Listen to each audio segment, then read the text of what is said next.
Is the quorum different now, but has the resolution Change gone to through? 3 until the resolution changes and then it'll be, or until the ordinance changes and then it'll be 4. Okay, You're jumping the gun. So Justin and I are not voting members tonight. I'll clarify that once I call to order, I guess. If Eddie does not show up, Dana would be. Great. Oh, okay. Okay. Alrighty, all set? All right, it's 6:32. I'll go ahead and call this meeting of the Planning and Zoning Commission to order today, Tuesday, July 1st, 2025. May I get a roll call, please? Chair Williams. Here. Vice Chair Berteau. Present. Commissioner Aragon. Commissioner Anderson. Here. Commissioner. Say it one more time. Gittarelli? Gidgerelli. Present. Commissioner Wood. Here. Commissioner Ayers. Here. Great. If you join me in rising for the Pledge of Allegiance. I pledge allegiance to the flag of the United States of America and to the republic for which it stands, one nation under God, indivisible, with liberty and justice for all.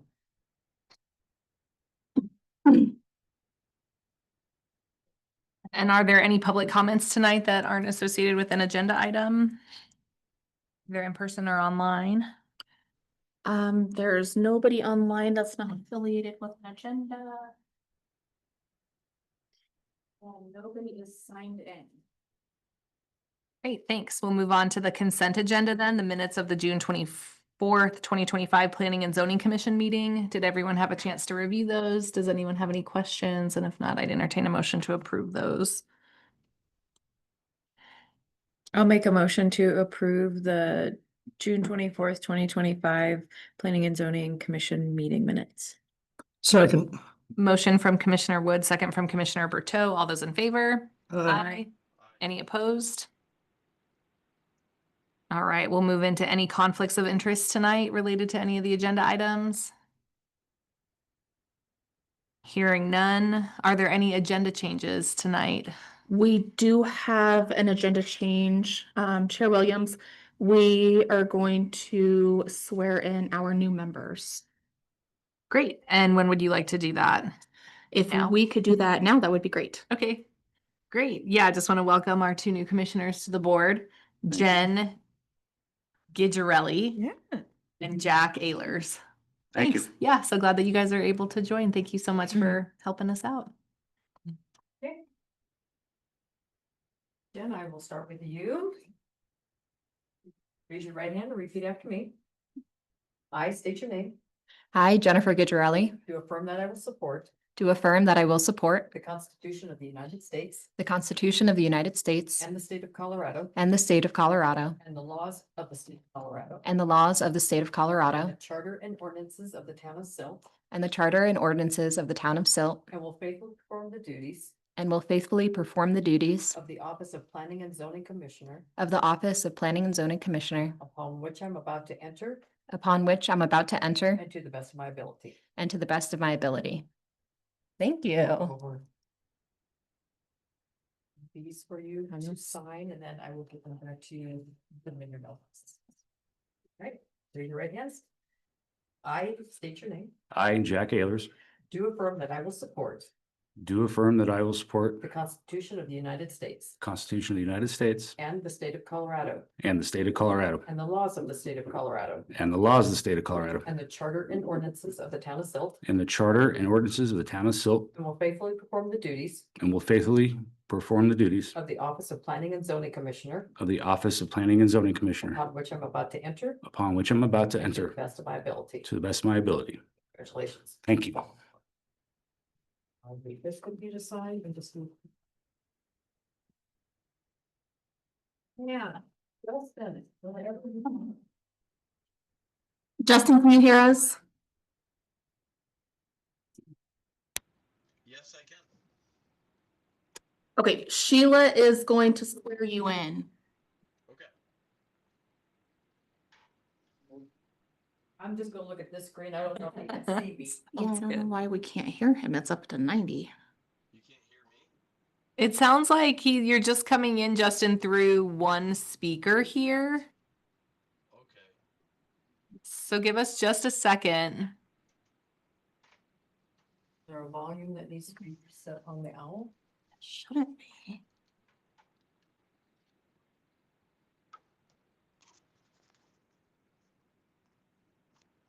Justin, how's that?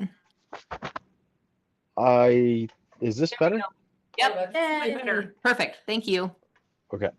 And this is Sheila, so I want you to repeat after me. Raise your right hand and I state your name.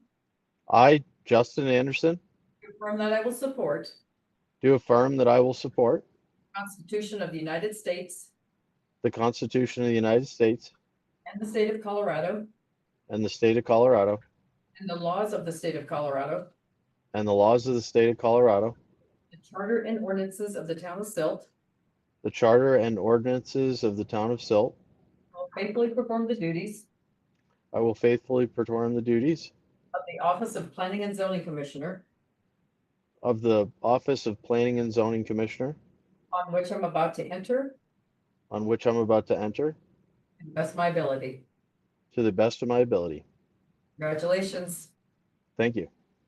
I will leave your certificate in your mailbox if you wouldn't mind stopping by and signing it and leaving it for me. Okay, I will. And I will just catch up with Eddie and Yes, email him and we'll get him taken care perfect. of. All right. Thank you. Thank you, everyone. Thanks so much, Sheila. Sheila. Welcome aboard to our new commissioners. Thank you. Excited to work with you both. Yeah, likewise. I think for some clarity's sake, Nicole, would you mind kind of walking us through where we're at with in regards to the alternates and like who's eligible to be voting tonight and Yes, I definitely will. Thanks. So we have Chair Williams, who leads the commission. We have Vice Chair Berteau, who steps in Commissioner Williams' absence. And then our three voting commissioners are Commissioner Aragon, Commissioner Anderson, and Commissioner Gigerelli. And then our two alternates are Commissioner Wood and Commissioner Ehlers.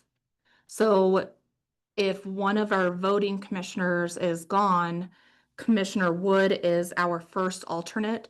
So she would take that vote. And then if somebody else was gone, then our next alternate would take that vote.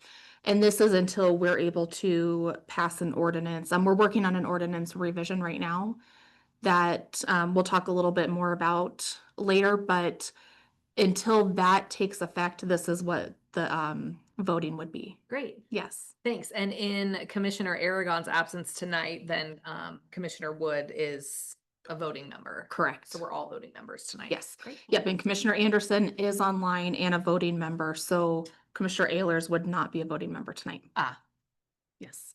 thanks for the clarification. Yes. Alrighty, let's move into it then. The River Trace Site Plan Amendment. This is a public notice action item, and I'll turn it over to Director Centeno to give us a staff update about that. Then we'll have a chance to talk as a commission. We'll open it up to public comments. If anyone from the applicant team is here, they'll have a chance to speak. After we close public comment, we'll have a few more minutes that we can discuss before bringing it to a vote. Yes, and I apologize to rehash, but I was messing with this. Who voted to approve the minutes and who seconded that motion? I voted, I Okay. did the motion and then Commissioner Berteau seconded. Perfect. Thank you. Yeah. These technology functions sometimes. Okay, so I would like to introduce the site plan amendment and lot line adjustment for River Trace Lot 2. That is the lot that has all of the current development on it. And let me go into a quick overview here. And so for our new folks, River Trace is the a complex that's on the east end of town, that's on the south side. Yeah. Yes. Okay, good. Thank you. Great. Yep, so I apologize that screen's not working, but the one behind me is. So this is the second amendment to the site plan that we've had last year. There was an amendment to move the park and add a couple additional parking spaces where the park was initially going to be. The park was configured originally, I don't know if you can see my my mouse here, it was gonna be here. It was altered to add additional parking and move the park over here. That was approved. And after hearing during that meeting that there was still a significant need for more parking, the developer went back to the drawing board and they were looking at how to add additional parking. There was also supposed to be a park up here that was reconfigured into green space. So now the proposal is to add 15 parking spaces right here and an additional parking down here. But there's also an extra element to the request that is an administrative approval. But given that this was all coming in front of the commission and one is contingent upon another, we just brought everything to the commission. So the lot line adjustment is typically administrative, but this is where the cutoff between lot 3 and lot 2 typically is. That leaves this little parcel landlocked. There's an irrigation canal, there's fencing, and then there's this parcel. So it makes this whole area unusable. And so what the applicant is proposing to do is adjust the lot line to include that since it's not accessible and turn that into the green space and eliminate this as the green space to add the parking. But there's actually going to be more green space available, and they're not proposing a park with equipment per se, but it's going to be more park benches, barbecue pits, like more of a community green space than like a child's playground. So that's what the lot line adjustment would create to have as an additional amenity to the lot 2. It doesn't take anything from lot 3. And then the additional parking will most definitely be valuable to the community at River Trace. I went into some detail on the staff report of more of the proposal, but it pretty much sums up what I just told you guys. Here's the original on page 11 of the staff report. Here's the original lot line, and then here's where that deviation would take place in this corner. And the property, as Chair Williams was telling everybody earlier, the project is called River Trace at Bella Vista. There's 3 lots here. There's lot 1, which is on the westernly side. There's the middle lot, which is what developed into all of the 95 multifamily units for the apartment complexes. And then there's the 3rd lot, which is on the east side of the project, all south of the Highway 6 by the new roundabout that's over on the east side of the town. I gave some brief history. I'm happy to go through more history, especially with our new commissioners if they have any questions. The comprehensive plan, this all fits within the comprehensive plan. It's already a developed and approved development, but this proposal that they have for additional parking and moving around some lot lines to create green space does not misalign with a comprehensive plan. I did add some more notes on referral comments. We do have some engineering corrections that will need to be met within 60 days. And some of that is just aligning. The current proposal has the parking to, I'll show you, the parking to the west side is misaligned with the current entrance. Where you can see the current entrance kind of deviates off to the side. As like it's a flow that's going. This one would come off and then all of a sudden jagged and then come into here. The applicant is willing to do all of that. It just takes a little bit of time to get that engineering done. So as long as we make that a condition of approval, the engineering standards are met. Town finds that this application is going to be beneficial for the property, that it's not negatively impacting the adjacent properties, and that it meets the parcel. The other thing I wanted to point out is this parcel already meets the open space requirements or parkland dedication. So removing some of the parkland dedication for the parking does not put them in non-compliance. And then the additional makes up for most of that, but they're not going to be in non-compliance for parkland or open space dedication. So staff does recommend approval with the following conditions. Number one is that all representations made in the application, and in the meeting verbally written would be binding, that the applicant complies with all of the town staff, town attorney, town engineer requirements, by submitting all the necessary documents within 60 days of July 1st. So within 60 days of this approval, if it gets approved tonight. And it would be the same thing for coming into, providing the documents needed to comply with the Silt Municipal Code on what we need to button all of this up and make the lot line adjustment legal, within 60 days. And we can have, Russ Hatley is on the line. We can have him weigh in a minute if he thinks 60 days is long enough, but staff thought that 60 days would suffice. And then number 4, that any previous conditions of approval are still relevant and required. And number 5 is that all outstanding balances be paid to the town.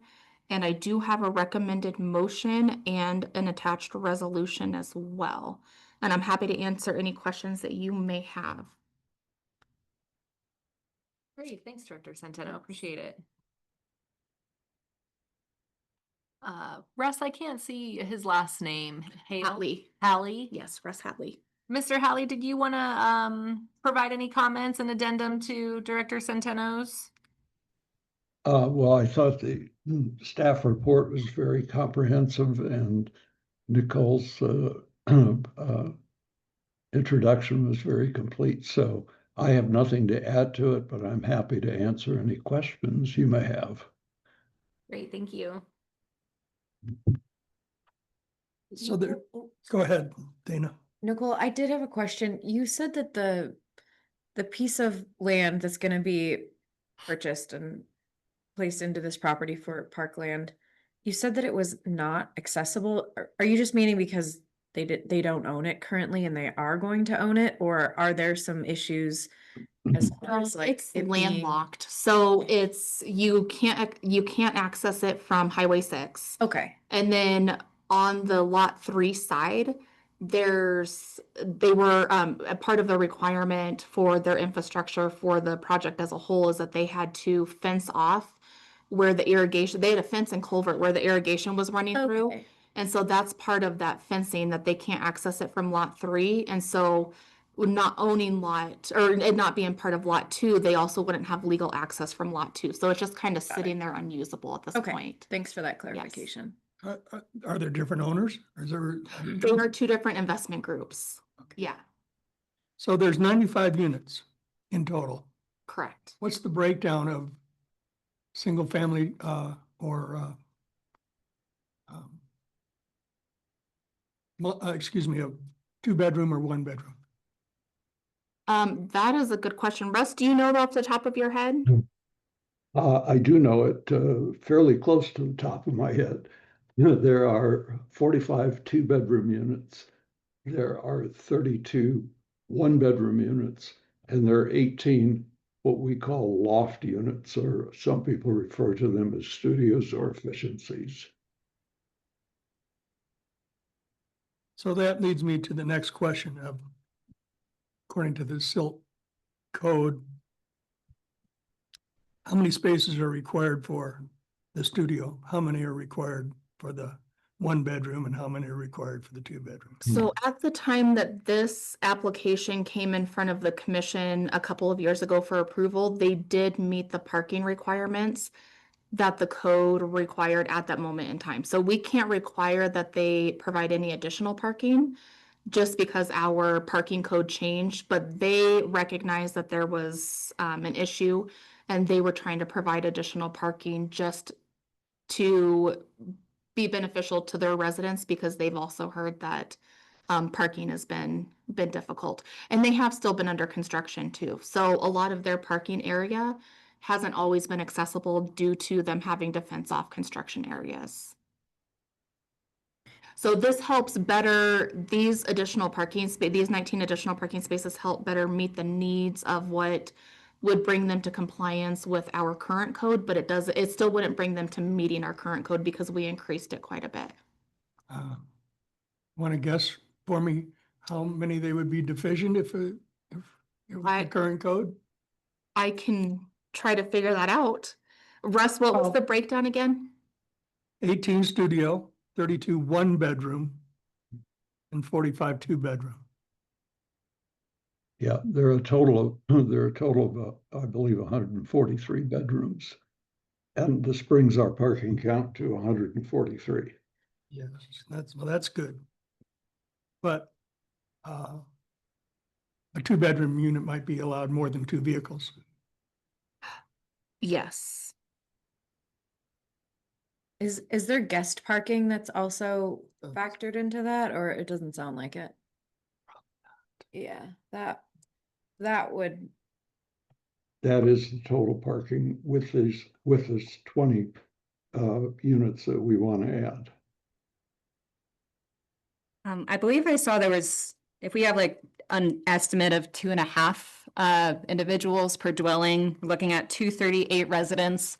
And I also saw that there's a plan for management to kind of put into place a bit of a permitting, parking permit type structure with assigned numbers and things like that. Can you provide any clarity on how that would be assigned? Would it be like one space per dwelling unit Mhm. or? The parking is by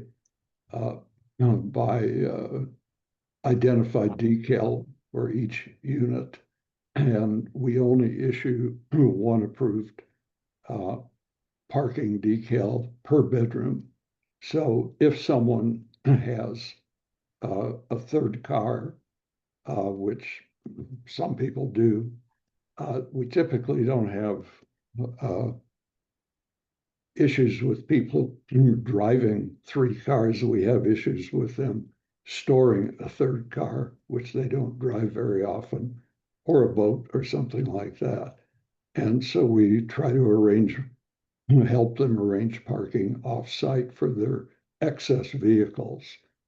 As Nicole pointed out, when the plan was approved, the parking did meet the code. We've made these efforts to expand the parking to bring it up to 1 space per bedroom. There is vacant adjacent land. There we have a business relationship with the owners of lots 1 and 3, and we have discussed with them adding additional parking on lot 3, which would be for River Trace. However, that's not a part of this application and not something we're asking you to act on tonight. You know, I'm a member of an HOA. Is there going to be an HOA that governs the parking situation? There are 2 levels of control. There is an HOA for the 3 plans, for the 3 lots. It is managed by Laura Brown, who's a local property and HOA manager. And there's Works so our, Professionals, pardon? works property professionals. yes. That is correct, yes. And there's also the River Trace project is managed by Griffiths Blessing, and there's an on-site manager and an on-site maintenance person who enforce the parking. And so far, we have, even though we have not had all of the parking spaces available for all of the bedrooms that could be rented, we definitely are tight for parking, but it's been very manageable so far. Do you think it would be advisable for you to have a unit have a designated parking spot or 2? In other words, if it's unit number 24, that on the ground in the parking area, that there would be a designated spot for unit 24, as an example. We prefer not to do that because it adds an additional level of enforcement. If we find that when we're fully occupied, that we need that kind of control, then we may enter into that kind of a parking control. Right now, we have, because of the construction, we have had less than one parking unit per one parking space per unit available for the occupied units. And so far, it's been successfully managed. And I'm happy to say that leasing has gone well. The project has been very well received. So as of this morning, we have 64 occupiable units, and we have 55 of those already occupied or leased to move in, and we're leasing about 8 per month. So as we bring on our remaining buildings and add this parking, we'll have additional parking available. And I have one additional question. Lot 1, is that still seen or designated as a mixed use commercial and or lodging, or is it just It was commercial? approved with the zoning of being the mixed use commercial.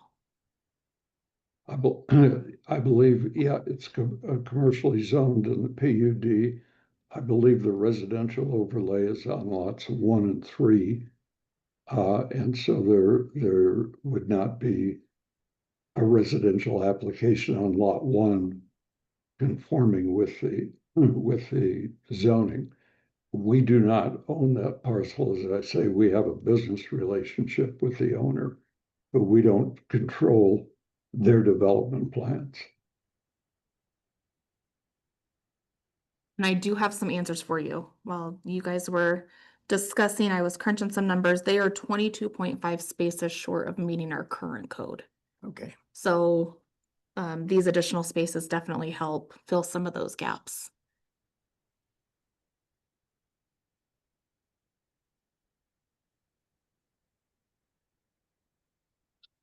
Is there any commercial aspect to the community building that's on the site? No, that is the leasing office, the maintenance office, and a community room for use of the tenants.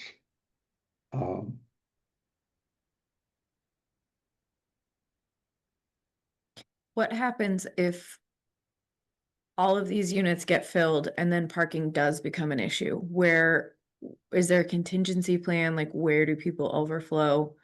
Is the lot next to them that they have that relationship with, is that going to be enough? I don't want to see people parking on Highway 6. I don't know if people would, I would hope not, but but no, and today, like our goal today is not to discuss what had previously been approved because that's a done deal.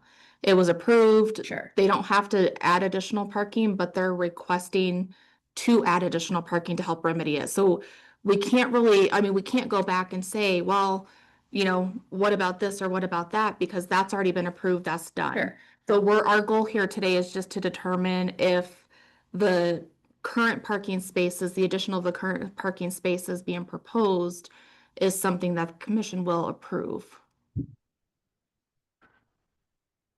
Thanks for that, Director Centeno. Yes. I guess that was like part of my question. I feel like lately, sometimes I don't know what I can request and can't request. And so I think like helping us kind of stay within the confines of like what we would be reasonably allowed to consider, like the Mhm. idea that this is now opened back up because of the changes, like do we have the ability to request that any changes to the plan conform to the current parking regulations? Like, do we have the ability to say that? So not necessarily within the confines of what's being, I mean, you can ask the applicant to continue to work on it, but you could either deny this and tell them come back with something that has additional parking, like we want to see those extra 22 spaces made up, or you can approve it, but to add the condition of approval that then they have to add additional parking that may be outside of the realm of what they're capable of doing. This is what they're capable of doing within what they've with what they can do on their own property, gaining an easement from lot 1 and then gaining some land from lot 3. Yeah. But if the commission were to require that they, or demand that they add the additional 22 parking spaces, they may not be able to come to a consensus with lot 1 or 3 because they Correct. don't own those. Yeah. So then we would be putting them up against the wall to mandate something that they don't have control of. Yeah. So I think tonight it would just be looking at these additional parking spaces and do we want to approve their ability to add additional parking? And, or do we want to deny it and tell them to come back with a better proposal if they can? Thank you for that. And it sounds like staff has been working through this with the applicant as well. And the fact that staff is recommending approval of this kind of speaks to the nature of the conversations that have been had thus far about what they're willing to do and what we're, I guess, willing to accept now that we're like kind of this far along. Russ, I did just want to thank you. I know the couple of times that this project has come before us, we continue to talk about the parking, and unfortunately, when this was first approved, I know a couple of us were on P&Z and we just didn't have the code enforcement in place to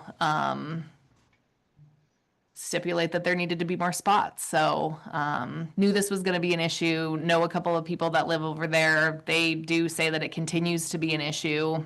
So appreciate that you're, trying to find ways to mitigate that, at least get us part of the way there, even though we know it's not the full place that we need to be. And Well, sorry, to clarify I- something, you have 2 buildings left that are not CO'd. How much of that how many of those parking spaces are more open now? None of the parking in front of those 2 buildings or the parking that we're proposing to add, of course, is available now. I can't count on the screen the number of spaces there. But the next thing that we're working on is the mirror image of the triangular piece over on lot 3. That's a portion of that property that is encumbered by an easement that cannot be built on.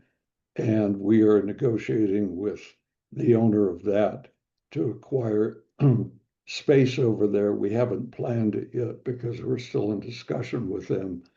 But I believe it may be possible that we can add 22 spaces over there. I would be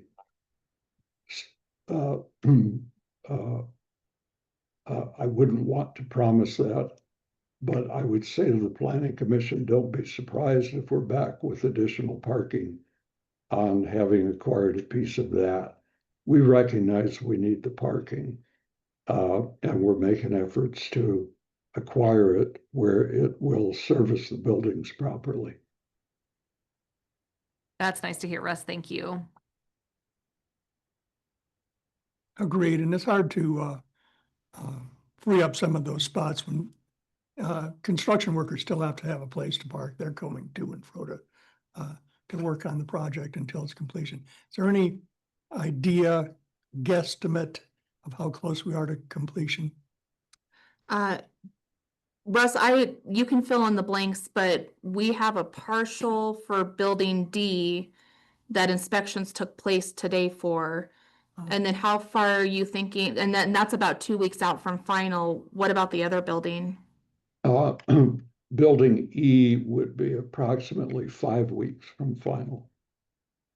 So you see, by the end of the summer, a lot of things could improve depending upon leasing and how that goes. Correct. It's some progress from where we were. What was it, Lindsay, 6 months, 12 months ago? Approximately. Something like that. So this is good progress. I just wanted, my questions were really to kind of clarify it for new people or anybody else listening that, we're aware that the problem persists. And that was a great question. That's good information to dissect down and know is how many parking spaces they would still be short. from today's standard code. So what I'm hearing Russ say is there is potential that they would come back to add more parking. That's not going to take away from the open public community space, correct?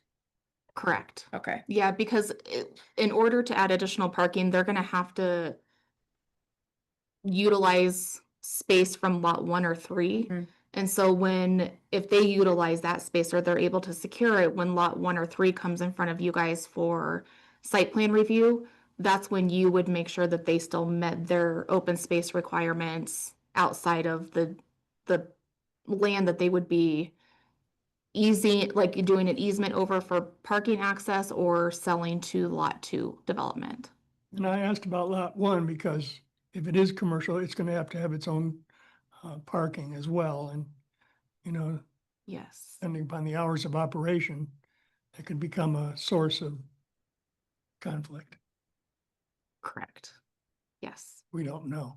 I have to say, that's where I've been kind of biting my time asking questions. I see this as a lot line adjustment and the little bit of design change for the parking lot and the green space. Mhm.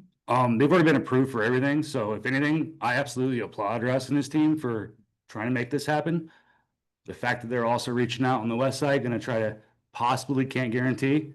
I think there's a lot of good efforts, if nothing else. I think we're all heading in the right direction. We gotta look at this for what it is. It's a lot line change and a small space rearrangement. So in that thought, I'd say, does the owners of lot 1 or 3, have they put a site plan to us yet, or are they just sitting on that for now? Yep, they're just sitting on. Okay, so whenever those go to development, they'll be dealing with their own issues, and this should not affect, because they'll have their own requirements to meet. Correct. Yeah. Yep. So, I think we may have seen something at a master plan level a while back mhm. that showed lot 1 as a potential building site, but it was just a box, Right. a square, on a piece of paper. That's all it was. Seems pretty clear to me. Alrighty, well, if that's all the discussion, I will go ahead and open it up since this is a public notice action item. Does anyone have any further comments before I open it up? All right, it's now 7:09. We'll open the public comments section of the meeting. Do we have anyone in the room or online that's here for public comment on We this do agenda not, Chair item? Williams. All right, at 7:10, I'll go ahead and close the public comment. If anyone has any other additional comments to make, please feel free to. Otherwise, I would entertain a motion. I'll move to approve the lot line adjustment, amended site plan review, and resolution PZ2 series of 2025 with the conditions written in the staff report and spoken during this meeting. I'll second. All right, we have a motion from Commissioner Gidgerelli, a second from Commissioner Wood. All those in favor, oh, I'm sorry. You said with conditions 1 through 5? Did you? Sorry, I just wanted to make sure that I'm articulating this correctly, that it's including the conditions 1 through 5 in there. Did you just read? Yes, it was, yes. with Okay. conditions written in the staff Okay, report. Sorry, Yeah, Jen, thank sorry. you. All right, all those in favor? Aye. Aye. Any opposed? All righty. Thank you very much. Russ, I did just have one more question before you got off the line. I had a couple of residents contact me who were concerned about some water leakage in their apartments, and I was hoping that you might be able to maybe send an email to staff who could forward it to me so I could let them know the best person to reach out to. They said they've been having some trouble reaching management. Well, they can always reach me if you're perfectly free to give them any of my contact information, Nicole. But, Okay. I would like to know who the tenants are and who they attempted to contact for repairs. And Okay. I will say that our contractor, while they may not have had the superintendent on site that they should have, our contractor has been very good about following up with what we call warranty service to the tenants. And if they're not getting attention, I obviously want to know about it. So Okay. Yeah, great. Thank you, Russ. I'll get your email from Nicole and provide that. Thank you. Good. And I would add a couple of things about your HOA and management. Laura Brown is known to me and she does a very good job. However, she might need some support when people, renters start bringing in motorcycles, ATVs, scooters, other kind of motorized vehicles that could take up a parking space. So I just want to warn you in advance that those are issues that you may see in the future. We try to work closely with Laura. She's very professional and very thorough.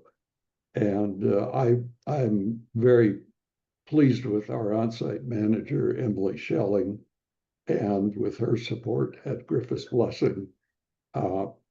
They have they're a larger than local company, and they have a capability to support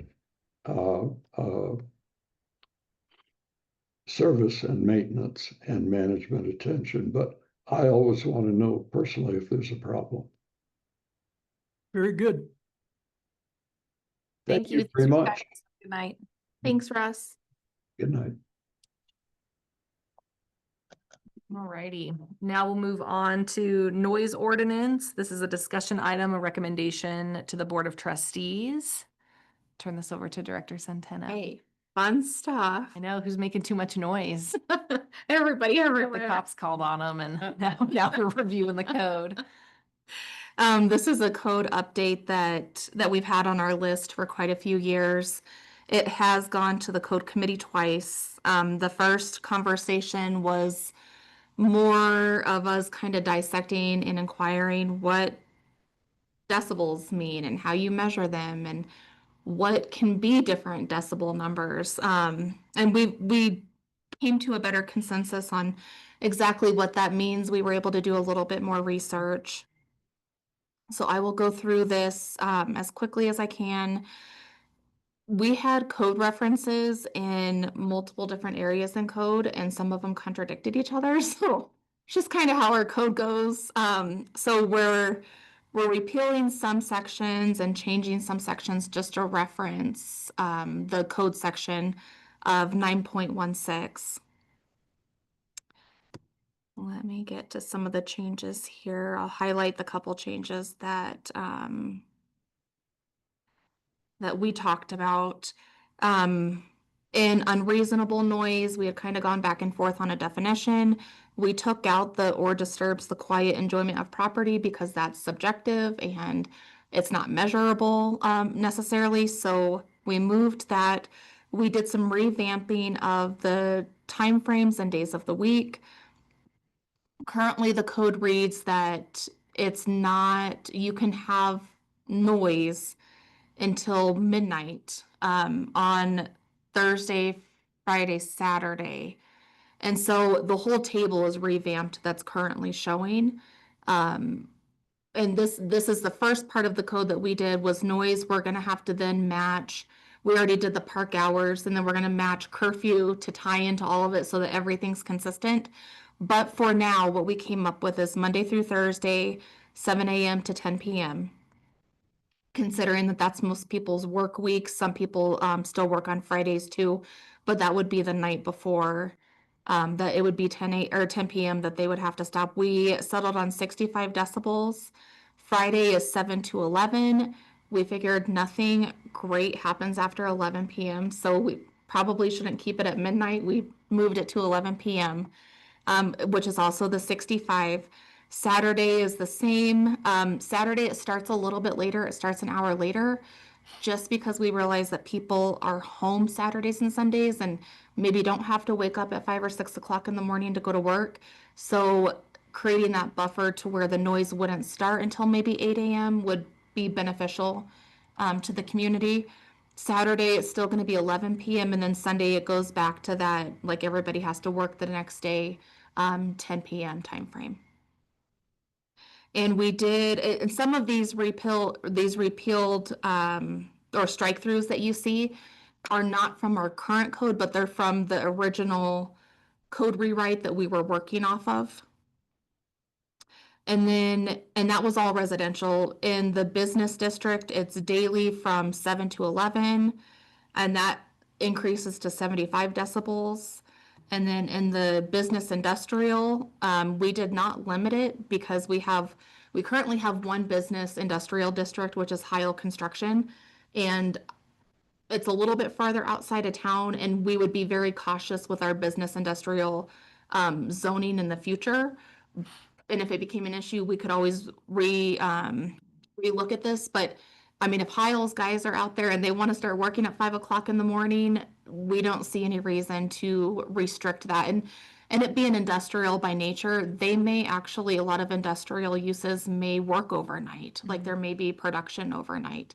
So we did not restrict that, and we left that at a higher rate of 85. The sound measurement is going to be taken from the complainant receiving property line. So if you have a neighbor that's complaining from a block away, we would go to where the complaint is coming from and measure the decibel level from there. So that was the best that we were able to come up with. We kind of talked through different scenarios, and it seems like we're complaint based. So it would make sense that we would go to wherever the complaint was coming from to see how disturbing the noise is that they're complaining about. We did add, Sorry. to interrupt. yes, When we're looking at these tables, we're looking at this from 10 PM to 7 AM, right? Not 7 AM to 10?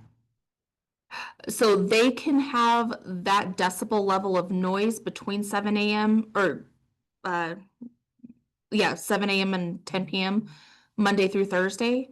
But then outside of, so from 10 PM to 7 AM, it's more quiet hours. So they shouldn't be reaching decibel levels at that.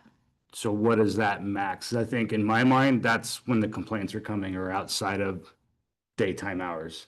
And I guess I'm a little concerned about that just because I know, and forgive me, I know you guys looked into it already on the code side, but like lawnmowers are at 80. I know. So I'm trying to get a Yeah. grip on this, and Yeah. I think these numbers make sense if I was to read that 65 is the highest allowable level from 10 to 7, but in the middle of the day, we're capping them at 65. Because it's not, a lawnmower is at 80 when you're standing right next to it. If you're across the street, like you've got to think about your neighbors. If you're at your neighbor's property line, it's not going to be at 80. So that's why we had 2 meetings on it, because we really had to dissect that. Further down in the code, there is a reference to quiet hours.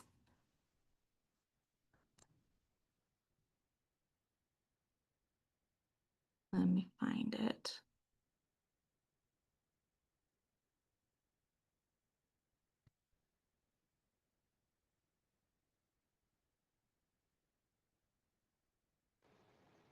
I believe it's bullet point F there. Oh, yes, thank you.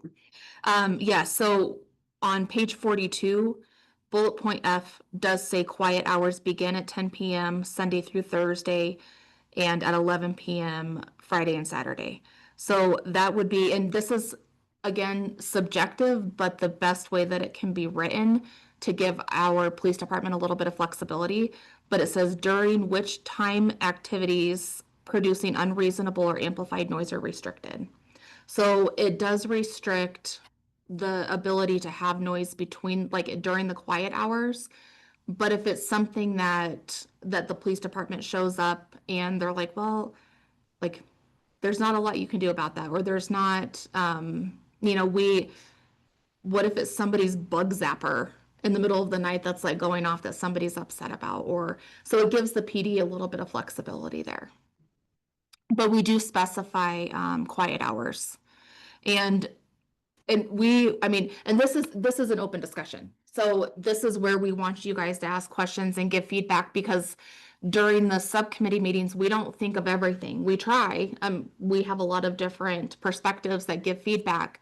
But this is why it also comes in front of the planning commission and then ultimately to the board for final decision, is that we want to talk through this and make sure that we're playing devil's advocate and we're, crossing I's and dotting T's, or vice versa, crossing T's and dotting I's, and making sure that that we think through everything before we end up in a situation where we're like, oh my gosh, we should have done this. Now we have to change the code again.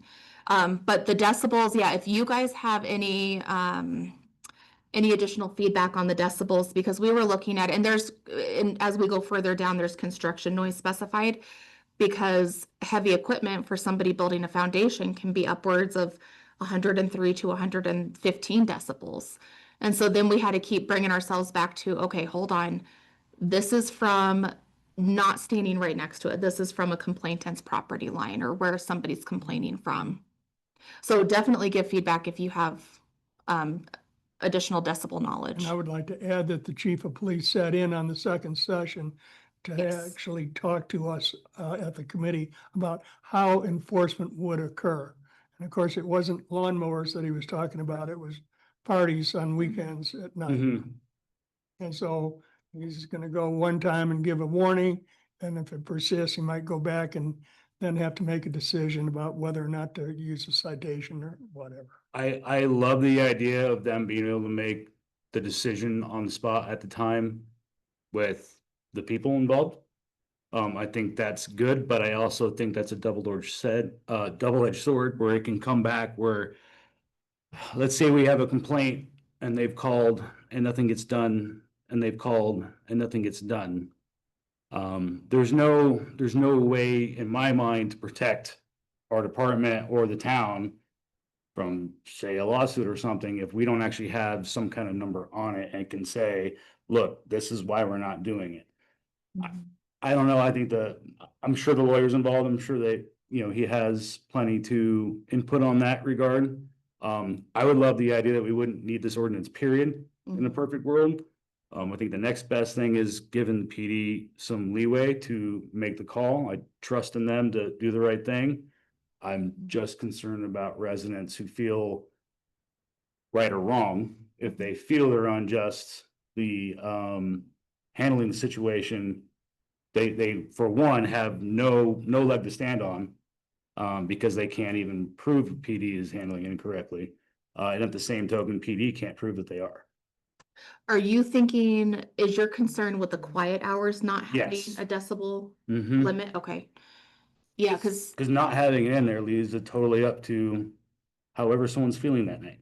So, mm-hmm. I would have to agree with Commissioner Ehlers. I want to add something in here if it's not, I don't see it explicitly, and maybe I'm missing it because there's a lot of redlining. Idling of semi trucks and trailers. Mm-hmm. That is an issue in the neighborhood that I live in. I would like that to be put in here, and I think to Commissioner Ayler's point, that happens outside of normal operating hours. That's all throughout the night. Or early in the morning. Yes. Yeah, Especially in the outside winter of 7 time. to 10, like, I don't care, but it's at night. Yeah. and it can be tough. Everyone goes to work at different times. I mean, I'm usually at my office at 5:30, so that's still during quiet hours. I'm gone. Mm-hmm. So I don't want to hinder people who are working, but if it's leaving the trailer or the semi running for hours, that's not the situation anymore.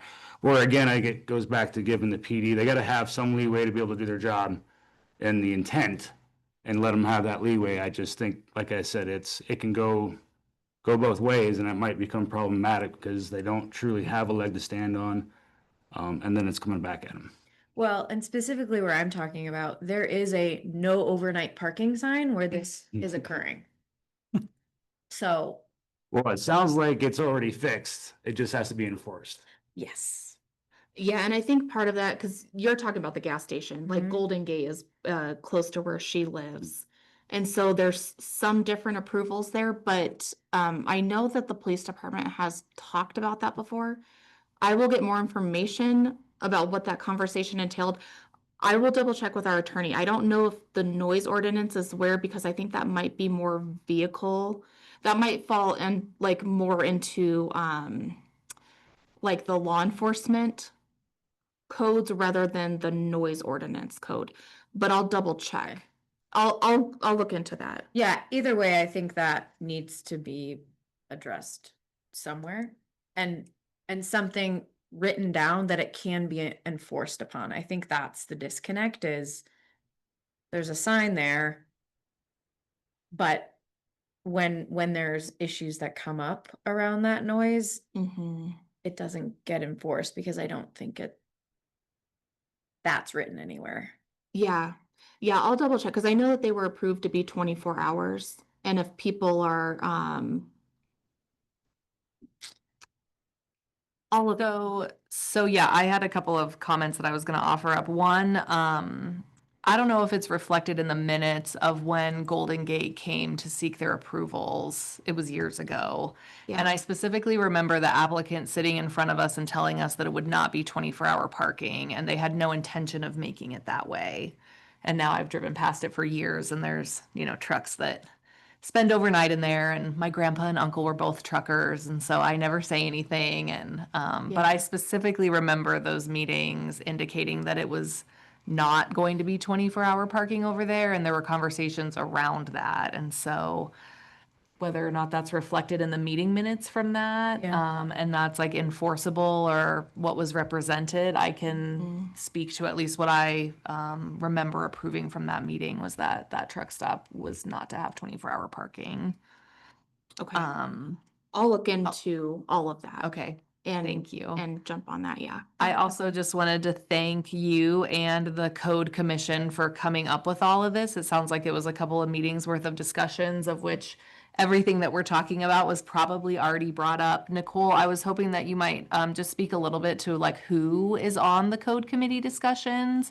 Yeah, I guess I'm trying to get to the part to kind of satisfy Commissioner Ayler's comments, like does Chief Kite support how this plan is written right now? And like, is he happy with the amount of teeth that this currently has? Because I also had a kind of a question about no decibel limit overnight that could be like enforced. mhm. Yes, so the code committee is Manager Mann, myself, Sheila McIntyre, who is our town clerk, Vice Chair Berteau, and we have two trustees. We have Mayor Pro Tem Hanrahan and then Trustee Clausen. And so that's the code committee. Chief Kite is not typically on the code committee, but when it's something that has to do with his ability to enforce, then we do bring him in, and he did weigh in on this one. And the town does have a decibel meter reader. I have it in my laptop bag right now. Wild. I was going around just double checking before this meeting and making sure that I walked around on the weekend, and every time I heard a noise, I'm like pointing the decibel meter at things, trying to figure out what it was. So yeah, So- certainly just appreciate of all those folks. Sorry, Justin, go ahead.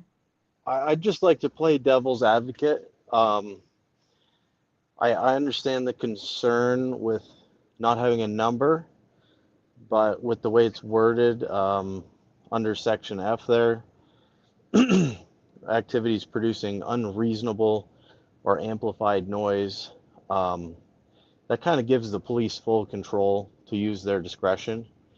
When we get into the decibels, if you have someone who's really petty and they want to buy their own decibel meter and they hate their neighbor that's 2 houses away, I mean, they could really try to start an issue where there isn't one and try to force then police to, enforce something that is kind of an unreasonable situation. So I just want to bring up the idea that having number values and bringing electronic instruments into it kind of removes police discretion from the equation a little bit, as much as it does give you like on the flip side, it gives you a meter and you can say, hey, the meter says X, Y, and Z and the code says this and that. So I just figured I would give the alternate perspective of, giving the police some discretion when, someone wants to maliciously enforce something on their neighbor because it's at 66 decibels, on their meter, and they get the police to like verify that or something, and then it becomes some petty issue over 1 decibel. Well, then it becomes resolved in municipal court. And that's what I was gonna add to Commissioner Anderson's point was if somebody calls in a complaint, it goes through dispatch and it's all recorded. Like there has to be an acknowledgement, and it's not just that one officer. Chief Kite also has, like, he sees all the calls, he views, he makes sure that there was, accurate response. And then if there did happen to be a ticket that was written, the ultimate, like, because I do think it's hard, like unreasonable, noise, that can be open to discretion, but that's when it would come in front of the judge, and the judge would say, the officer would have the decibel reading, and they would be able to say this, this, and this. And then the judge would ultimately decide if it was considered unreasonable. So there would be multiple people involved, with a subjective verbiage such as unreasonable noise. I guess I just want to make sure it's clear. It's not only about the PD having the teeth, as you called it, to be able to enforce this, but I assume my job up here is to protect the residents. My thoughts more about protecting the residents, not the PD department. So in my mind, we could say, or we can call it petty, but what if it's not? In my mind, I think it's up to us and the code committee to thoroughly think about these kinds of discussions, in my mind, and find a number, and even if it's a variance or something, that we could put out there that would be more fair, that if maybe it's a varied number of, within 5 or something like that, that gives the police a little more discretion. But at the same token, the residents also have something for protection, because it may be completely real and justified, and PD won't think it's petty, and the ones who are making the noise might think it's petty, but it is what it is. I think the residents need to be protected as much as the PD needs to have some leeway in it. So that's where it falls on us, in my mind, to come up with the right number and the variance. There's just not a number, period, right now. And that's why I guess where my biggest concern is. It's all subjective at this point. Okay, I have that noted, and I'm taking notes as we're going. Let me keep going through everything, and then we can circle back around. Construction noise, we altered, it used to be through Saturday, we changed it through Friday, acknowledging again that people are off on Saturdays and Sundays, and there's a lot of subdivisions that have construction going on that have established residents. That is kind of a bummer to like hear an excavator out your window at the crack of dawn on a Saturday or Sunday. So Monday through Friday, it's 7 a.m. to 9 p.m. And then Saturday, Sunday, and federal holidays, it's 9 a.m. to 7 p.m. We kept the ability to work on Saturdays and Sundays and holidays because within our municipality, a lot of the permits that we issue are homeowners trying to do their own work. And so we can't strip the homeowners of their ability to work when they're not working. We altered it so that it's not so early in the morning if you have a neighbor that's replacing their roof, that you're not hearing that constant nailing at 7 o'clock in the morning, so it's 9 o'clock in the morning. And heavy equipment is the one thing that we prohibited,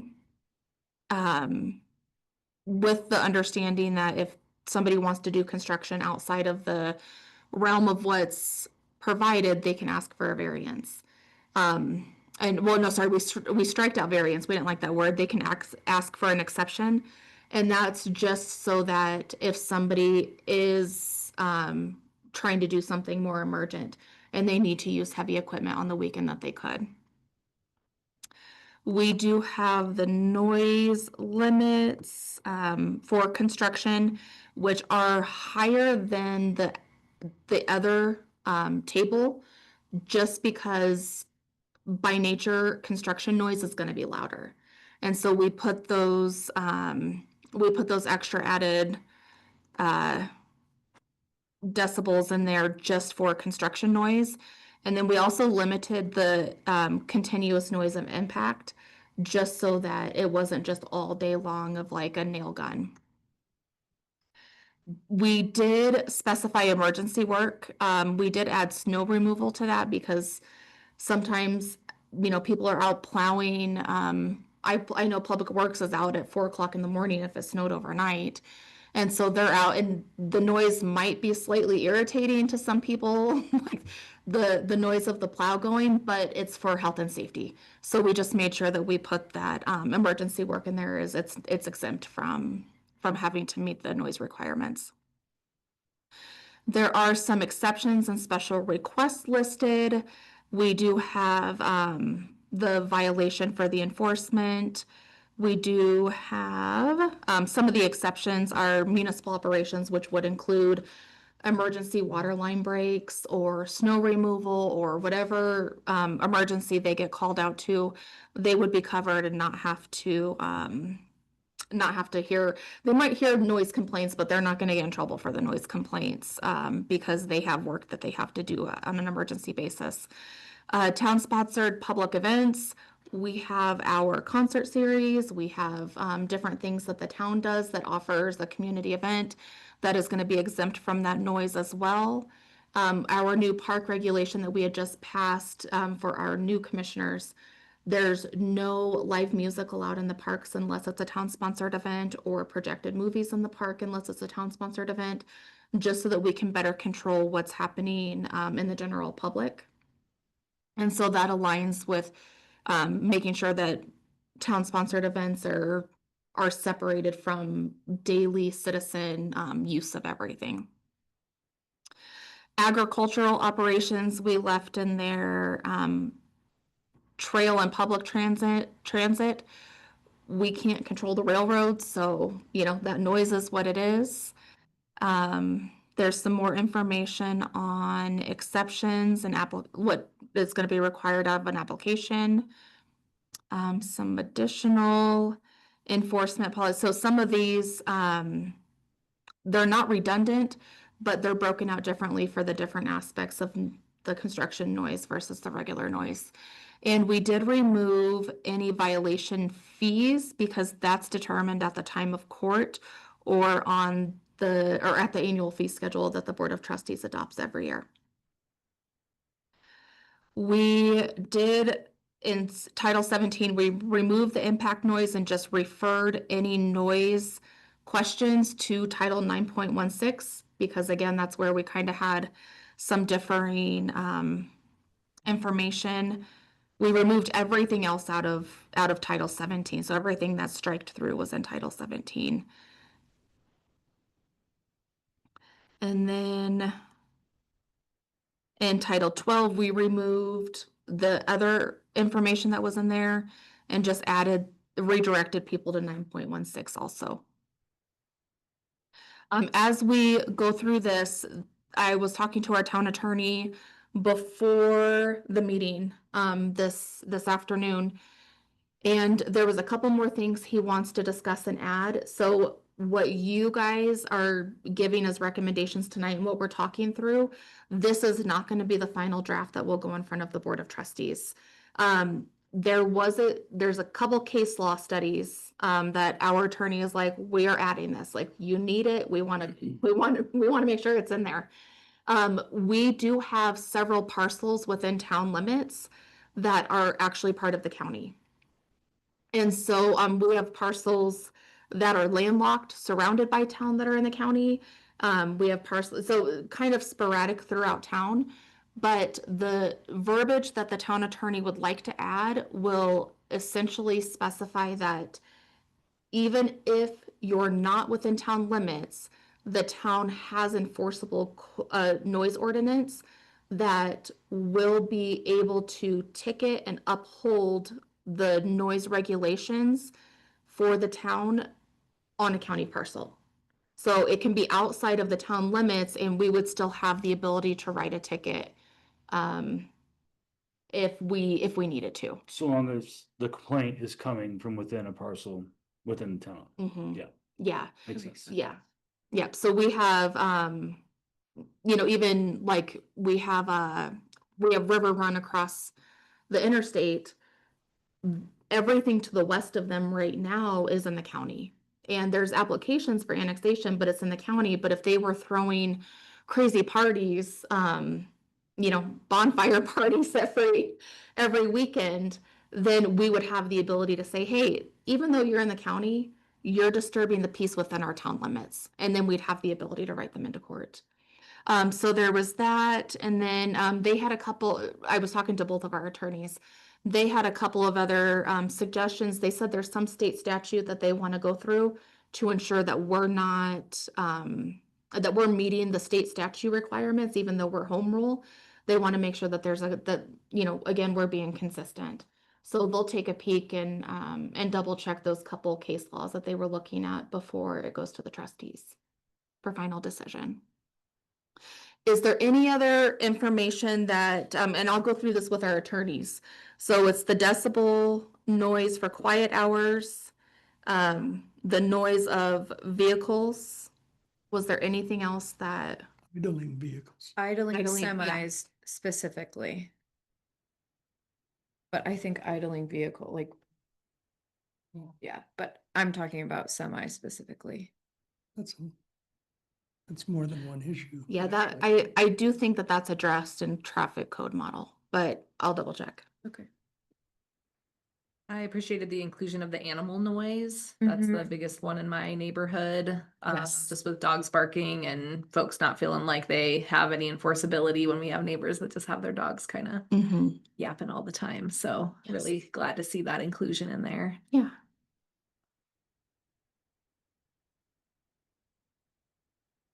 One more section of code to clean up. Any other commissioner comments for this discussion item before we move on? Alrighty, thanks, Nicole. Yes, and if you guys think of anything after the fact, just email me. Just let me know and we can continue. I mean, this is a working document, so before it goes to the trustees, it's public notice right now to go to the trustees on the 14th. If you think of anything between now and then, definitely let me know, because sometimes you get home and then you're like, oh, wait a second, what about this? Yeah, this is not your only chance to voice any feedback on And it'll this. take 2 readings. It's an ordinance, it'll take 2 readings, yes. Thanks, Vice Chair Berteau, for all your work on the code committee. Yeah. Hey, For representing. I got nothing else to do on Monday afternoons. And we do have, if there's another commissioner that is interested in joining that subcommittee, we could take another commissioner. So it typically meets before planning and zoning meetings. Instead of doing it the first one of this month, instead of doing it tonight, we're doing it at what I'm going to propose to you guys as the second planning and zoning meeting this month. Cool. So that would be on the 22nd, 22nd of July. yes. We're not gonna have a meeting till because that's gonna be, next one is going to be a really interesting one. I know for Justin, because it's maybe for Dana, it's the one about the food trucks. Correct, yes. So you said the 22nd is when you're wanting another planning and zoning? No, that's the next code committee meeting. Okay. Yeah. It's typically before the planning commission meeting every month, but I sent an email out yesterday of my long list of, we have got to move this stuff along to all of our referral agencies.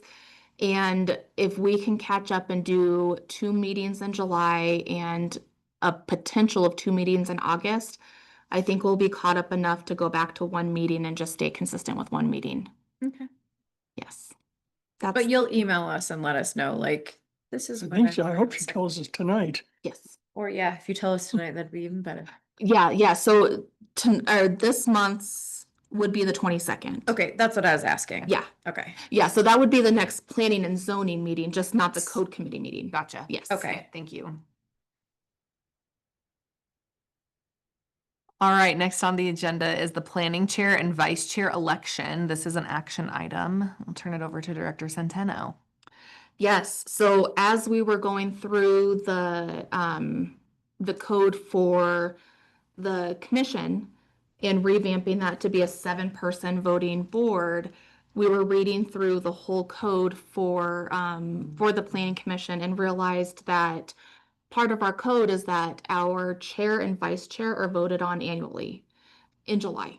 So we quickly added that to the agenda so that we can stay compliant with our code, especially since we are actively putting this code and code changes in front of the committee and the Planning and Zoning Commission and the Board of Trustees and the public, that we want to make sure that we're not missing the step of doing the election of the chair and vice chair.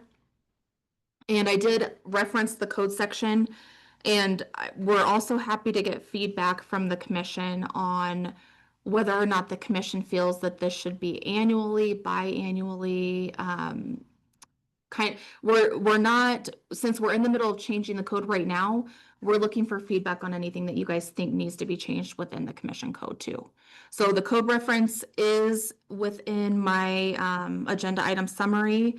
And I did put a couple recommended motions, but tonight what the goal is to elect a chair and elect a vice chair.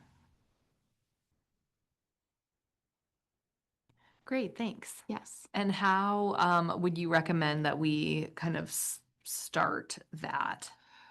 So it would be similar to any other motion. It would be somebody saying, I move to elect Chair Williams to be the July 2025 to July 2026 planning chair. So moved. I don't think she can make. I appreciate that, Nicole. Yes. Thank you. Yeah, so I guess maybe just like kind of open it up for a discussion to see if everyone is kind of happy in their current roles, if anyone has a desire to throw their name in the hat for vice chair or chair.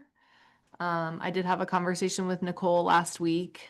I don't want to say that I'm willing to keep doing it because that makes it sound like I don't necessarily want to, but You've been highly encouraged to keep doing it. sure. But yeah, would certainly open it up to anyone else that feels like they would like to sit up here instead of me. I think you do an amazing job, honestly. So I would stick with you. Well, I don't want to make a motion without hearing everybody else talk about things if they want to. I agree with what she just said. Thank you. I did chat with Vice Chair Berteau today to see if he was interested in continuing to run for vice chair, and he did indicate that he was willing to continue on as vice chair as well. So I'll add that. I move to elect Lindsay Williams to be July 2025 through July 2026 planning chair. Second. All right. Motion from Commissioner Wood, second from Commissioner Berteau. All those in favor? Aye. Aye. All right. I'll make a motion to nominate Vice Chair Berteau to continue serving in his vice chair role. I'll second. Thank you. Motion by Chair Williams, second by Commissioner Wood. All those in favor? Aye. Aye. Perfect. Right. Thanks for the vote of confidence, everyone. Yeah. Appreciate it. Thank you Let's both. keep rocking You and did an rolling. incredible job. Thank you. I got the big guns on either side of me, so you guys haven't met Eddie yet, but Nicole, I have a question though. Yes. Would now be an okay time to include in the this next revision of code reading that to change the terms? Or do you want that to be a separate discussion from this? Oh, no. Yeah. If you mean change the terms for the chair and vice chair? Yes. Yeah, I'm looking for feedback so that we Yeah. can add that as part of a code change if you see something different. I think a year is not enough time for someone to figure all of this out, get comfortable in it, and like get in a rhythm. I think maybe every 2 years would be better. But that's just my You know, I would agree for in the future, when we're not here for whatever reason, then the new person as chair might take more than a year to really get their feet on the Mhm. ground. Okay. And, learn the various issues that are at one end of town or in the history of the town or in the Yeah. history of a certain development. Perfect. I appreciate the feedback and we will incorporate feedback as we are trying to get this ordinance passed as quickly as possible and changed as quickly as possible so that everybody can be a voting member. And there's currently no term limits for planning and zoning nor for Board of Trustees. Are there term limits for For the being a chair, or vice chair, or mayor or pro tem? Or- even just sitting, even just No, I mean, you can renew your term, but there's not like, oh, you've served 3 terms, so you're out. yeah. Yeah, there's not any code for that. Has there been ever any discussion on that? I'm sure that there has been, but I think up to this point, luckily, we are, as a town, really as a community, we are starting to get more involvement. The reason why there was the 5 and 2 was from what our attorneys were filling us in on, because they have that historic knowledge, was that we were even struggling to get 5 people Yeah. to show up or 3 people to show up to make a quorum.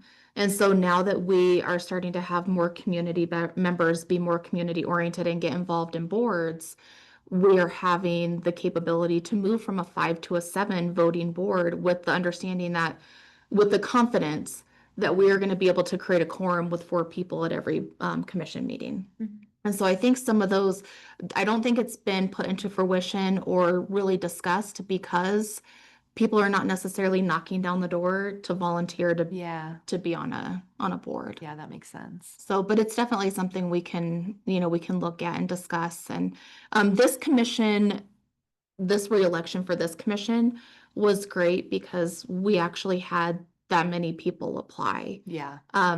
It's not always like that. Sometimes we end up without somebody and then we have to extend the deadline and then ask for people to apply again. So Yeah, I don't think we've had a full planning and zoning commission for a while. not since I've been here. Yeah, And so- not that many applicants, yeah. Okay. So I think the community's evolving and the connections are evolving and the desire to be part of something bigger than yourself is evolving and it's a beautiful thing. It's great. So I think eventually at some point, if we were struggling with trying to get new involvement and new membership, Yeah. then we could look at that. I don't know that we're there yet, but I'm happy to bring it up with. Yeah, I've the- at least wanted to bring it up for discussion. I know in Rifle, I don't know if it's the mayor or all of their city council are term limited. All city councils term limited? I don't remember about planning and zoning. I would think that it's probably similar. Our board of trustees are term limited, aren't they? I didn't think that they were. I think, Yeah. yeah, I think that's maybe a Is that in the discussion charter? for both. Yeah, the charter doesn't specify that there would be term limits. I think I think we should talk about that for trustees in particular. I don't know about planning and zoning. I'd be curious about what other towns do for their planning and zoning commissions if they have term limits. Mm-hmm. Well, it's in the state. State has term limits for all elected offices. Mm-hmm. Yeah, I'll look into That's that. Sheila would be the expert on the trustees. Okay. So I'll get more information and give you guys an update at the next one. Thanks. Yes. All right, let's get to the planner's report update. Busy as per usual. What are we looks gonna like- talk about on the 22nd? like it was, We are no. going to. Part of the planner's report. It is. That one will be. Now I'm spacing out just because you asked. That one should be the Lestadian site plan review. And it's very possibly gonna be a substantial compliance for an annexation. For the Go Rentals annexation. The what? Go Rentals. They're looking on the east side of Heil, on the south side of Silt. They're looking to annex in and do it. It's the Go Rental company that's between Glenwood and Carbondale on the left-hand side of 82. They have all the heavy equipment out there. They're looking to do like a combination of rentals and storage, like high-end storage in the back. It would be the rental yard in the front. And then something like some form of retail that would be kind of comparable to maybe a little bit like not highway, like highway feed, but in the like more of like a hardware side that they would sell parts. So it's very preliminary. Their actual site plan and operating plan are very preliminary. They're just trying to get annexed into the town first. Hmm. They need to tie onto water and sewer and their application. They pulled their application with the county after the town, they'd asked the town for water and sewer, and we said, we're not giving out of town taps. So now they're annexing into the town, and it will bring a tax revenue to the town also. Yes. So it'll be that, the very first part, the substantial compliance for the annexation is just, do they comply to even be able to apply for annexation? Are they contiguous on 1/6 of the property, which they are? So I'll bring that to the planning commission and then to the board, and then there'll be a 30-day period of it's called findings of facts. And that's when we dig into water rights and do you have this and do you have that? And then if they have all that, they'll come back in front of the planning commission and then the trustees for the findings of facts where you guys get more information. The first one is just very like, do they meet the criteria? Are they contiguous on 1/6? Then you'll get more information during findings of facts, and then that'll also include zoning at that time, what it's going to be zoned as. And we're looking to do a business industrial zoning can be comparable with Heil, and with the understanding that they're going to be fixing equipment and it might be loud and it's going to be an equipment yard. And then the zoning would come in front of the planning commission and then to the trustees. And then there's a process of an additional 30 days and then 2 readings of an ordinance. And so annexations are pretty time consuming, but we'd like to get them started. I'm curious because of what we previously discussed. Is there just one enclave inside of the town of Silt, or is there more than one enclave in the town limits? We have a couple. Yeah, They can just be taken, you know. they can be. If the trustees want to open that can of worms, they definitely could be. So I have a question who on knows? that project. You said there was like a storage component to it. Do Yes. we have like we don't have like a moratorium on storage, do we? We do not. Something to consider. Do we And look like, how does that process Yeah. start to look into a moratorium on storage? so that's a good question. We've talked about it. Just kind of putting a limit. This one would be slightly different. So what they were proposing at the county was shipping containers stacked on top of each other for storage. We've had really great conversation with the applicant to steer away from that aspect, and now they're proposing something called, I think, he sheds. It was like, it was something that was like high-end rentals, but there's like a specific name and company that does them. Okay. And they would be more gearing towards people flying. It would be more gearing towards the people, like exclusive storage. So it wouldn't just be open mini storage. Not residents. Yeah, not residential, not mini storage, but people flying in to rifle and then having a vehicle parked in that storage, like high-end vehicles parked in that storage, to be able to drive to their houses up in Aspen. So they're geared towards something more specific, but again, that was just very preliminary conversation. So as soon as we get closer to site plan, Sure. then we'll definitely hone in some of those concepts a little bit more. But it's way better than if it had stayed in the county and it was storage You want the with same tax connected addition containers. Aspen has then. Yes, I wish I could remember exactly, because I remember seeing like, is it she shed, he shed? But there was a specific name, but I'll get you more information when it's more relevant at the time of site plan. Good. So, yeah. We do have a kind of a layout. I sent it to all of our referral agencies yesterday, like I was saying, of trying to process some of these things a little faster. Riverview has the original application has been abandoned. There's going to be a new application put in. That's the 15-acre parcel over next to the Holiday Inn. And there's some access control issues, which we had kind of alluded to at the last meeting that we're having access control plan issues. We're working through some of that. I'm meeting with our attorneys and our engineer on Thursday to hopefully gain better understanding of how heavy-handed the town wants to be with some of those issues and trying to make sure that we're helping these developments come to fruition. The Main Street Plaza sketch, it came in front of the commission last week. The River Run storage, I did go have a walkthrough meeting with River Run. We're making great progress on their compliance issues. And there's going to be some changing around potentially. I don't know if the storage units are still going to be proposed. If we get a new application, we would get them in front of the commission sooner rather than later because a lot of it is going to be dependent upon their ability to meet their compliance with their current non-compliance. And there is going to be, we will definitely be bringing a fence exemption in front of the commission. I'm assuming over the next 2 months. They still have to make an application for it, but that's going to be part of that requirement also. If they want a gated community, it's going to be an exception and that they're going to have to get permission to do so. So that'll be coming in front of the commission. We still haven't heard from Free Up Storage. 347 Dogwood is another subdivision that's in the Tara subdivision.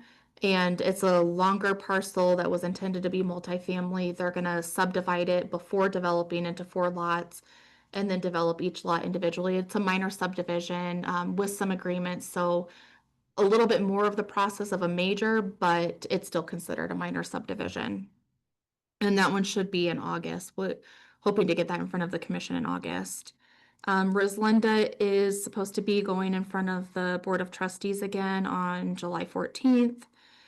Heron's Nest, I had another meeting with them last week. They are very, very close to putting in their application for annexation.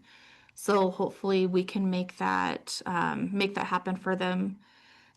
The couple of lot line dissolutions, that's administrative. I'm still waiting on some revisions for those. The Western Slope Veterans Coalition is revamping their plan. They're going to bring everything, since it is a minor subdivision.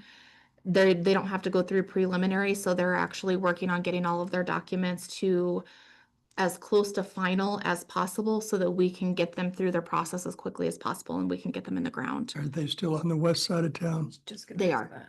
Yep, on the other side of the Cowboy Church, the Flat Tops Church, which is the next one in line, which is the Flat Tops Church, and that's the subdivision. That they're subdividing that parcel and they're going to work with the Veterans Coalition as partners to make sure that and that'll just create additional resources and nothing but good things for that. And then the Go Rentals, I just gave you a little bit of an update about, and then Lestadian is coming in front of you all for a site plan review. You had already approved their annexation with the additional space, and now it's just they're revamping, trying to do some additions to the church and create additional parking. And the other couple ones that'll come in front of you all is we sold the Holiday Inn parcel to almost sold. It's going to be subdivided, so we're getting closer. Their surveyor went out and found some. We're subdividing it to where we're keeping, the town's still going to be the owner of the river trail, and so just 5 feet north of the trail is kind of what it aligns with. Anything south of that to the river, the town will still own, and so we'll retain that river frontage to make sure that it's preserved for the community. The Holiday Inn, the new owner will then have that portion north of the trail, and so we were able to go out and confirm that all of the stakes that they had put in, the town agreed with. They're working on the final plat, and then we'll do the subdivision, the minor subdivision application that'll come in front of the commission soon. And I got an update from Ken Ash and Sri with Camarillo. They said that they were over at their Camarillo infrastructure site, And they said that everything should be done within the next month. They have gotten several more inspections with the connection through to Orchard Avenue. And they're getting asphalt, I think on the 14th is what they said, which will finish that through road. And then we will go over, before they get a reduction and change from a letter of credit to a bond, we'll go over and make sure that our attorney and our engineer and our public works director and myself look at everything before it's signed off on enough to release a letter of credit and give a bond. And then they are hoping to go vertical and before the snow flies with at least a couple of the lots. I think that's everything. There's still some other small things in there, but I think that's a big chunk of what the commission has to look forward to in the next couple months. You guys are going to be busy. And so are you. And yes, we are still staying busy too. And then we had a concert this last Friday. It was great. It was a locals highlight. It was the Queen Bees and the Feeding Giants. We had just a little over 650 people. That's awesome. Yeah, it was really good. And then our next concert is July 18th. That one is going to be really fun. That's a Journey tribute coming over from the Front Range. They've been amazing. I've listened to them in concert. And There's farmers market at that one too. Yes, we have vendors at all of the Party at the Pavilion. So we used to have a farmer's market, and the farmer's market was not viable because we were struggling to get vendors because it was on the same day as Carbondale's. And so instead of fighting, everybody has a farmer's market every day of the week. So instead of fighting for, those farmer's market spots, we decided to add vendors to our Party at the Pavilions, which has worked out really great. We've had more vendors come to these once or twice a month events than weekly. It's really hard to get vendors to come weekly. So that's worked out really well. Think they're for making us. money?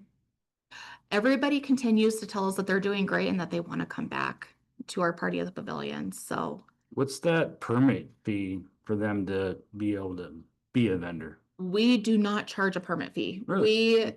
All of these events are community give back events. Gotcha. And if we can help support local small vendors, we don't take any other profits. They still fill out the application, but we do not charge them to set up. Gotcha. No sales tax, they charge sales tax, don't they? The state collects sales tax, so that's, when they're filing their taxes, they have to rectify that, but we don't charge booth rental or anything like that. I think you do have to have like a business license. They have to have a still, vendor's license. A vendor's license through the town, which is like $20, I think. Yeah. That's like an annual Yeah. type Yes. thing, yeah. I guess I always thought we struggled with the farmer's market down here just because there was too many fees involved, but it doesn't sound like that's the case. They really got I rid of didn't those. understand that correctly. Must have Yeah. heard from a bad source, so. Yeah, there's not any fees involved. It was just, it was a struggle because Parachute does Mondays, Glenwood does Tuesdays, Carbondale does Wednesdays, Newcastle does Thursdays, Rifle does Fridays. And so we were like, okay, who's the farthest away? Carbondale. So we'll do Wednesdays, we'll double up with Carbondale, but our vendors, they go to Carbondale. It's not far enough away that Right. it wasn't impactful. So instead of continuing to fight, we'll just support people going to all of our neighbors for theirs, and we'll do something slightly different. Yes. I like it. Yeah. The concerts have been really fun this year. Good. Yeah. Yeah. Last week was really fun. Good. Yeah. I laugh because we pass out like glow sticks towards the end when it gets dark to all the kids. And all of a sudden you see like this glow of light and all these sword fights. Our big concert is on a Thursday. It's August 28th. And it's this band called Hairball. And it's because they're an 80s hair band mix, but they dress the part and they dress up and they look like Kiss and they come out like Van Halen and Twisted Sister. It took me a while to figure out. I was like, who is that one supposed to be? But we ended up figuring out one of them's Alice Cooper and one of them's Twisted Sister. And I had to get some of my coworkers who we're more in that era and like, who is this? And they're like, I don't know. But it'll be really great. And we also have our ZZ Top, El Fandango or El Loco Fandango coming to open. And those guys are amazing. They've come before. So they're typically a headliner. I was very, very thankful that they love us enough to say, yeah, we're normally a headliner, but we'll be an opener for this. So they're coming to open. We'll have our foam pit again, which was a huge hit. Last year. And so, yeah, that'll be a really fun one. Mhm. Definitely save the date on that one. And that'll Great. be a good one. We have a movie night this Friday with Moana 2. And then the 18th, we have a concert. And then the following Friday, you would think I'd have this memorized because this is August my every 1st. Friday, the 25th. It'll be Kung Fu Panda 4. Oh, nice. So that'll be our next movie night after that. And then outside of that, I just gave you guys a ton of information on my planning report. Does anyone have any other questions for Nicole? I have one question. With the housing needs assessment grant, I know we saw like some preliminary results of like, this is a direction you could go in like changing your code and kind of making some things a little like flow easier and just making it, you know, less red tape for folks to come in and do that. Can you tell a little bit more about that grant piece? Is that going to help like move some of that forward, or I guess where's that at? Yes, so I'm glad you brought that up. We were discussing that. I didn't get to finish the conversation because I realized what time it was and that I had to come set this up. So I'm not 100% sure what was decided. Mayor Pro Tem Hanrahan may know, but from my understanding, I'm looking to get your guys' feedback. So the grant covered the housing needs assessment itself. They gave us some recommendations. It's to rewrite titles 16 and 17, which were really our recommendations to them to recommend. We desperately need some code updating. And then their other recommendation was to update the comprehensive plan, which we had also discussed. So they gave us really great feedback and data on the housing, like our housing needs and what type of housing we would benefit from having InSilt. And I can send that to both of our new commissioners so that you guys can kind of get caught up on that. But we were looking to obtain potentially another grant to actually go through the code rewrites.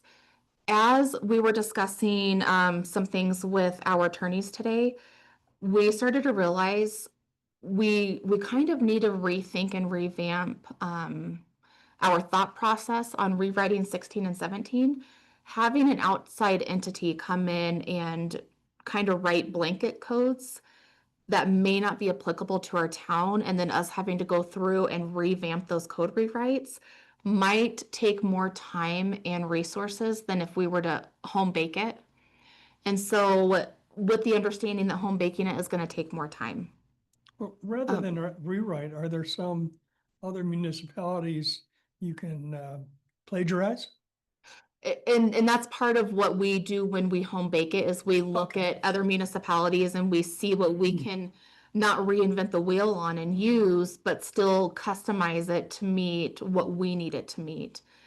Just like our minor subdivision applications, we were kind of going back and forth on today, and like one size doesn't fit all. A minor subdivision sketch plan only comes in front of the P&Z. And then there is no preliminary plan, and then the final goes directly to the board, not to P&Z. And so it's some of these applications trying to expedite the process is how our code is written. But then some of them, like even the Main Street plazas, the sketch is going to go to the board because there's agreements that have to take place, and there's access, shared access, and there's utility work that would have to go through a subdivided parcel to gain access to it. And so there's infrastructure. And so there's like these minor subdivisions that constitute as 5 lots or less, but they're a little bit more convoluted to the fact that there's going to be like the board needs to be able to weigh in before that final, so that we can make sure that when we take the final to them, that everything's accounted for. And a lot of that is development agreements and subdivision improvement agreements. and PUDs, like that one's a PUD. So right now, the way that the code's written, we have a little bit of flexibility to say most minor subdivisions are gonna do this, but then we need to add a section in code saying, if these criteria are present, then the minor subdivision process is gonna look like this. And so we were looking at some different codes of minor subdivision that of our neighboring municipalities and some other municipalities, and they don't leave themselves that flexibility. It is kind of like they're gonna go through this whole process just as they would a major, and we would like some of that flexibility to expedite some things. And so we have to look at our code and figure out what's working for us, what's not working for us. What we had, and this was like a 5-minute conversation right before I walked in here, so I may be speaking out of turn. But what Jim was kind of, Manager Man was kind of throwing around is, well, maybe if we hire somebody that is more local, like right here, and they start working on code rewrites and we meet weekly and then we kind of go through some of those code changes so that staff is very much so still highly involved. And then we only have them change what we've identified needs to be changed rather than a complete flip. So very preliminary conversation, but what do all of our commissioners think about kind of home baking and making something more personalized to Silt? It's the way to go. Yeah, agreed. I mean, I don't mind plagiarizing at all. I mean, most municipalities will readily share with you what their codes are written and why, and perhaps they'll also share with you, well, we have this issue. Yes. or Admire and not, acquire. you know, Yeah. but, having it tailored to our town is exactly what you should be thinking. I agree. So with the needs assessment that was sent to us, you're not thinking scrap that whole thing. Like that's like a baseline of like, okay, here are some options, what we could do. We're gonna take some of it, maybe we're not, we're gonna modify some of it. Correct. Okay. Yes. Yeah, we would definitely do it based off of that feedback among other feedback that we've gotten because they had recommended decreasing our off-street parking requirements. And we've all just gone through a code change to increase our off-street parking requirements because we've run into situations where we don't have enough parking. And so in some of those, and that company was, they're definitely Front Range based. And so the downtown areas where it's like, well, maybe not everybody has a car or maybe not, I'm like, here we commute a lot. Everybody's gonna have a So car. we don't have a choice, Yeah, really. right so now. our requirements are gonna be different than maybe what they are on the Front Range.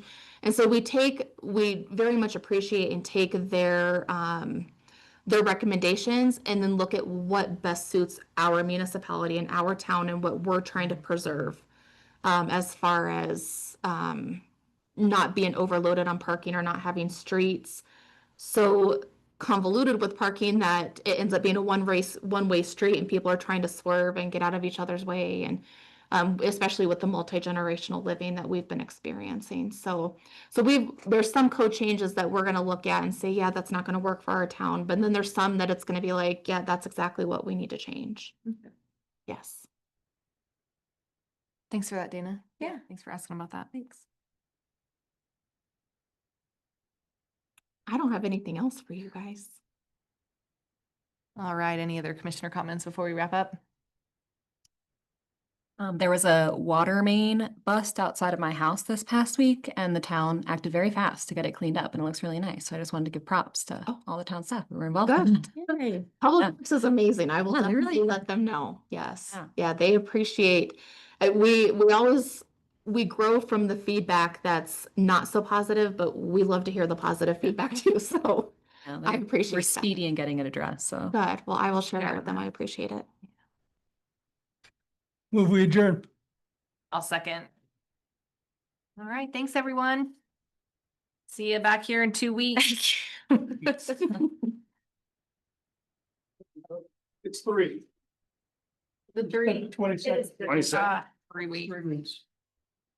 We do have an extra week in July. Yes, Good for us. Nicole, do you have meetings from last minute that I need to sign? I do. Please. One for the taxes. The other one's to control the development. Thank you. Thank you. See you, thanks for that. Okay, she's pooped out today. Oh, is she? Yeah. Oh, nice. Oh, I don't. Yeah. She likes to. What's this one? Yeah, sugar, yeah. That is just for the- Oh, Brian Bolt, let me know. Yes, I know. City. Oh, I need a yard. One's better. I don't know what sugar it is, so. Yes. No, sorry, I meant like both of the oatmeal raisin ones. Oh, that would be really. Yeah, one's I better. usually try to take all the new commissioners out. just to make it It's soft. better. So I would think really, really enjoy that. Your email's on the thing. I'll is, just reach out to you via that way. That's perfect. Thank you. Cool. Good? Yeah. Can you sign the resolution too? There was no changes. I sure can. Curious. What does, This is.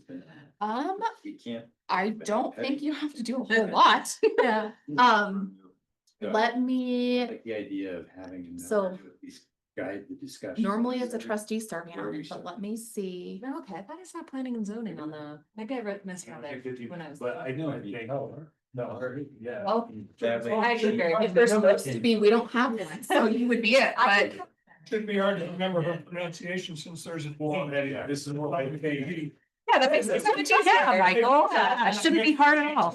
Yeah, and Bertokes, right? But- And that's what I'm like, meters made it. I was. I will find out and let you know. I hear. That'd be great, thank you. Okay, so, I will be taking. so what's allowed to someone else? Me, yeah. City Gotta clerk. reinforce it. Oh, we gotta, Need oh. these Right. repairs. And I just. Okay. I- Walmart? Like you said, I just need Oh, you're right. something, and even if that baseline is a. is a- That's the true meaning of tonight. Who's better, Yeah. Walmart or City Market cookies? I just like the oatmeal raisin.